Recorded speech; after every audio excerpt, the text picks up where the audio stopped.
മക്കിളിലെ കുഞ്ഞുങ്ങൾക്ക് തീറ്റ കൊടുക്കണം. 3 കുഞ്ഞുങ്ങളുണ്ടെന്നാണ് എനിക്ക് തോന്നുന്നത്. കറക്റ്റായിട്ട് അറിയില്ല. അതിൻ്റെ അടുത്ത് പോയി നോക്കുമ്പോൾ അങ്ങനെയാണ് ഫീൽ ചെയ്തത് കേട്ടോ. 3 കൊക്കുകൾ കാണാം ശരിക്കും നോക്കിക്കഴിഞ്ഞാൽ. കണ്ടോ?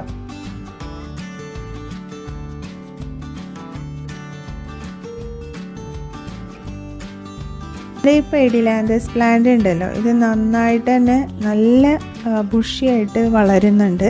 അപ്പോൾ മതിലിനേക്കാളൊക്കെ മുകളിലേക്ക് ഇത് പോയിട്ടുണ്ട് കേട്ടോ. ശരിക്കും ഒരു ബോർഡർ പോലെ സെറ്റ് ചെയ്യാൻ പറ്റിയൊരു പ്ലാന്റാണ്.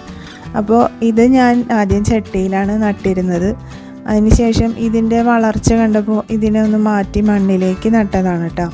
ഇപ്പോൾ ഇവിടെ നിന്നിട്ട് ഇത് നന്നായിട്ട് തന്നെ വളർന്നിട്ടുണ്ട്. നമ്മുടെ മതിലിനേക്കാളും നല്ല ഹൈറ്റിൽ വളർന്നു. അപ്പോൾ ഞാൻ വിചാരിച്ചു ഇതിൻ്റെ കുറച്ച് കൊമ്പുകൾ പറിച്ചെടുത്തിട്ട് നമുക്ക് വേറെ സൈഡിൽ ഒന്ന് ഇതുപോലെ ഒന്ന് നട്ട് പിടിപ്പിച്ചാലോ എന്ന്. അപ്പോൾ ഒരു വേലി പോലെ തന്നെ ആയി കിട്ടുമല്ലോ ഇത്. അപ്പോൾ അപ്പുറത്തെ സൈഡിലായിട്ട് നമ്മുടെ ഒരു മതിലിനോട് ചേർന്നിട്ട് ഇതെല്ലാം നമുക്കൊന്ന് നട്ട് വെക്കാമെന്ന് വിചാരിക്കുന്നുണ്ട് കേട്ടോ. ഈ ചെടിയുടെ ഇലകളൊക്കെ ഒരു പച്ചയും പിന്നെ വെള്ള പിങ്കൊക്കെ കലർന്നിട്ടുള്ളൊരു കളറാണ്. അത് കാണാൻ തന്നെ നല്ല ഭംഗിയാണ് കേട്ടോ. പിന്നെ ഇതിനധികം സൂര്യപ്രകാശവും വേണ്ട, അധികം വെള്ളവും വേണ്ട കേട്ടോ. നന്നായിട്ട് തന്നെ വളരും. പിന്നെ ഒരുപാട് കെയറിൻ്റെ ആവശ്യമൊന്നുമില്ല. ഒരുപാട് ഫെർട്ടിലൈസറോ അങ്ങനെയൊന്നും ഇട്ട് കൊടുക്കണ്ട. നമ്മൾ സാധാരണ ഇത് പണ്ടൊക്കെ എന്ന് പറഞ്ഞാൽ വേലിയുടെയൊക്കെ സൈഡിൽ നട്ടിരുന്ന ഒരു ചെടിയാണ് കേട്ടോ. ഇത് മതിലിൻ്റെ സൈഡിൽ നന്നായിട്ട് വളരും കേട്ടോ. പണ്ടൊക്കെ ഇത് നാട്ടിൻപുറങ്ങളിൽ വേലിയുടെയൊക്കെ സൈഡിൽ എപ്പോഴും നമ്മൾ കണ്ടിട്ടുള്ളതാണ്.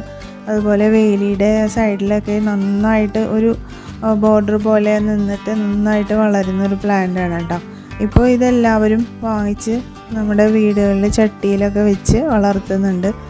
അപ്പോൾ ഇതേ ഈ ഒരു ഭാഗത്താണ് കേട്ടോ ഇത് നടാനായിട്ട് ഉദ്ദേശിക്കുന്നത്.